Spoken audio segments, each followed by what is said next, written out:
Hey everyone, it's Christine. Sometimes online I'm also known as Lightside Knight. So hey to anybody I chat with online.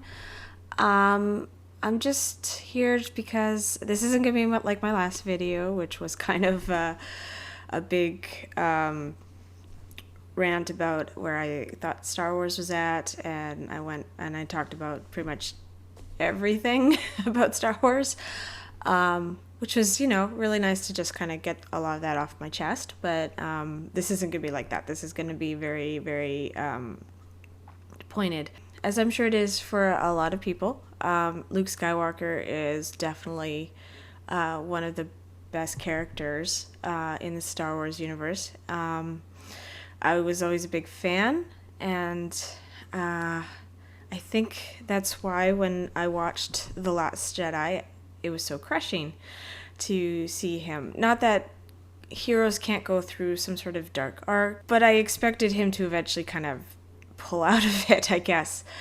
And then when you get closer to the end and he shows up, I thought, okay, now here we go. He's shown up. He's going to be a total badass that we all know he is. And then you find out that he wasn't even there. He was still on the other planet doing a force projection.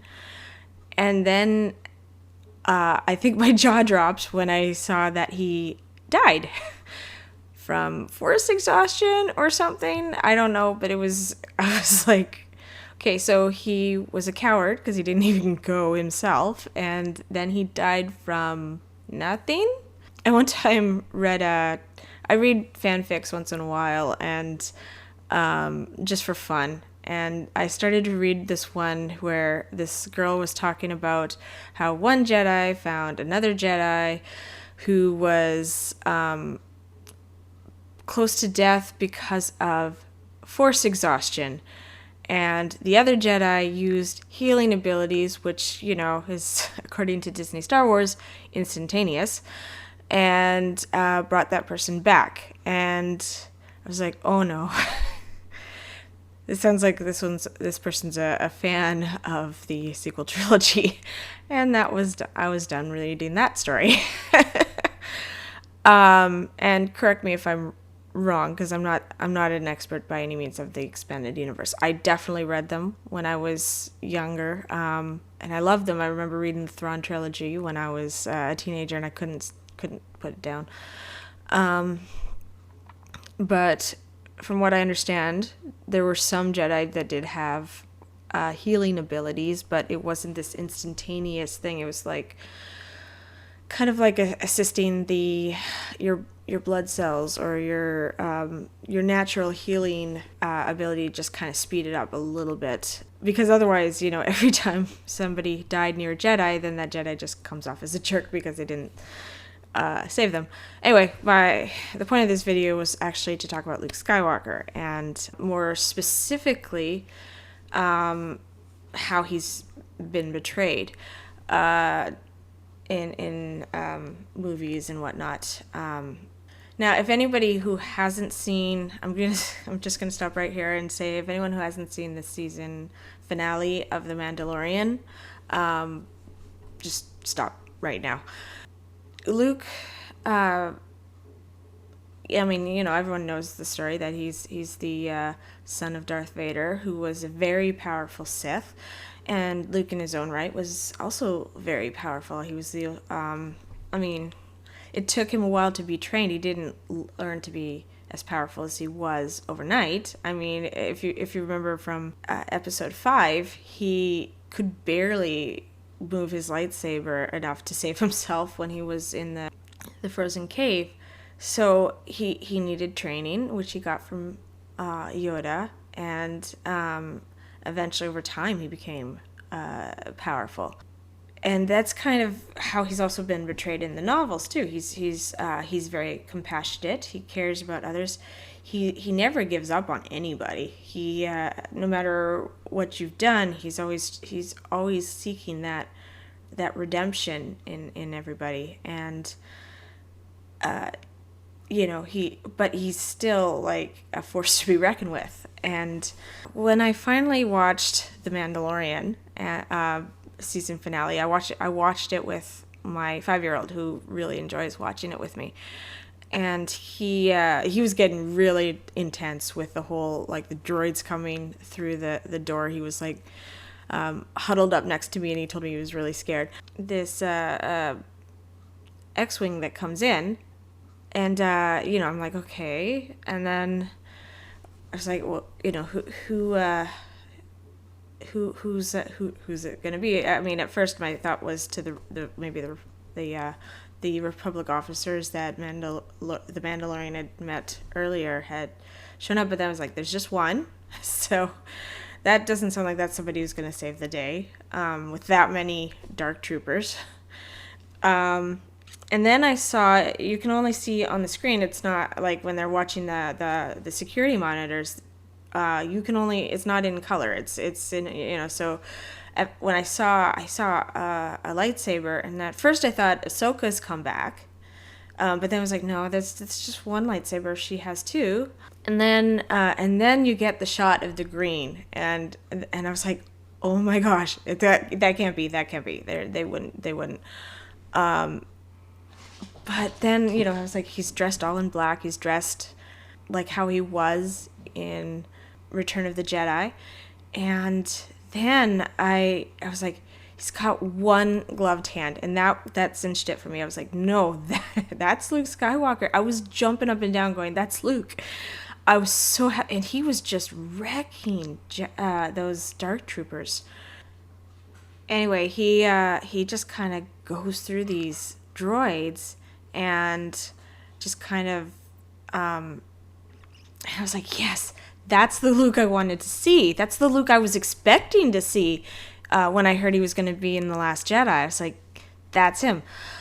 And then even when he took that one droid and he just kind of crushed it with the Force, I was like, yes, like this is so cool. And then I was like, I wasn't sure how they were going to do the reveal. I mean, I know a lot of people have talked about how his face didn't look great because they used CGI, and I personally would have been fine if they had put in another actor to play him. But to be honest, I was just really excited to see him. I didn't really care, to be honest. I was, and that was the Luke that I knew, the Luke that I grew up with from the movies, and then into when I was a teenager and a young adult, and I was reading through the expanded universe. He wasn't this grumpy person who was such a pessimist. Luke Skywalker's always been the most optimistic person in the entire Star Wars galaxy. I mean, he always saw the good in things. I mean, his own father was like the second most evil person in the galaxy, and he still saw the good in him. I mean, that's pretty incredible. And when he spoke with them, he spoke with confidence and knowledge, but he, you could see the compassion that he also had, which I think is a testament to how Luke handles himself. And then when I saw R2-D2, I mean, I just lit up. I was like, yes, it was so good to see him. I mean, if I had to rank droids as who my favorite droids are, R2-D2 would definitely be at the top of the list. I mean, I think the only other droid that kind of comes close for me is BD-1, and that's just because that droid's so freaking cute. But I love R2-D2, and it was really nice to see him there. If I could have any wish at this point, it would be to decanonize the sequel trilogy and then move forward from here. I worry that they're going to use The Mandalorian to validate or try to bring in some things from the sequel trilogy, because frankly, the show's good on its own. It doesn't need to go down that path. Stay away from the sequel trilogy. And they've done it once before. I mean, they decanonized the entire expanded universe. So it's not like they haven't done it before. And those were beloved. People loved those, the expanded universe. It's hard it's a hard press to find people who absolutely love the sequel trilogy all the way through. I was a fan of Force Awakens. I watched it and I remember I enjoyed it. I didn't enjoy everything about it, but I think part of the reason why I enjoyed Force Awakens was just because I hadn't seen a Star Wars movie since Revenge of the Sith, which I love. Revenge of the Sith. That's my number 2 favorite movie from the Star Wars universe. Of course, Empire Strikes Back is my number 1. But so I think it was just that excitement of seeing Star Wars, and I was just happy to see some of the people. And I think it was also too because I thought it was leading to something. You know, like at the very end when you saw Luke Skywalker, I was like so excited. I was like, I want to see Luke Skywalker. So it created hype for The Last Jedi. And then when I watched The Last Jedi, it's like it deflated very fast. And then I got a kick out of Rise of Skywalker mainly because there were so many fingers up to the middle fingers to Rian Johnson. You could see J.J. Abrams like saying, you know, basically contradicting almost everything Rian Johnson did, which I found hilarious. But I remember watching the movie, and I just watched it on Disney Plus. I didn't go see it in theater. I didn't want to pay money to go see it, and I just wanted to see it so that I could just say I've seen all of them. Although I still haven't seen Solo, and from what it sounds like, I dodged a bullet there, and yeah, I just, I watched it and I remember going through the whole movie going, that's not how that works. Or what? Even my son who has watched Empire Strikes Back with me, my 5-year-old, and Revenge of the Sith, was like, this is boring. And he will sit and watch an entire Mandalorian episode with me and not find any part of it boring. If I had a wish, it would be to decanonize the entire sequel trilogy, basically have this as your starting spot, and show Luke the way Luke was meant to be shown, and keep Kathleen Kennedy far away in a different galaxy away from Star Wars. The woman does not understand Star Wars, does not understand, she inserts her weird feminist stuff, which, and then insults people who didn't like it, which, by the way, you could tell I'm not a basement dwelling man baby. But like awful characters like Holdo, I was like, God, somebody blow that woman out of the airlock. She was just awful. I love the actress who played Rose Tico. I think the character was pointless. Whereas The Mandalorian has strong female characters, and you're not getting beaten over the head with it either. It's very natural. I love Gina Carano. I'm sorry if I said that wrong. I love Gina Carano, and I think she really did really well in it, and I think there were some really good examples of strong female characters. Putting that aside, all I'm saying is that I don't think that Kathleen Kennedy should come anywhere near Star Wars. She apparently wasn't even aware there was source material there, and look this up if you would like. She actually was quoted as saying that there was no source material. There was nothing for them to use when they were writing these scripts, which I think really pissed off a lot of Star Wars fans. But it's very telling. It shows that she has no idea about this universe.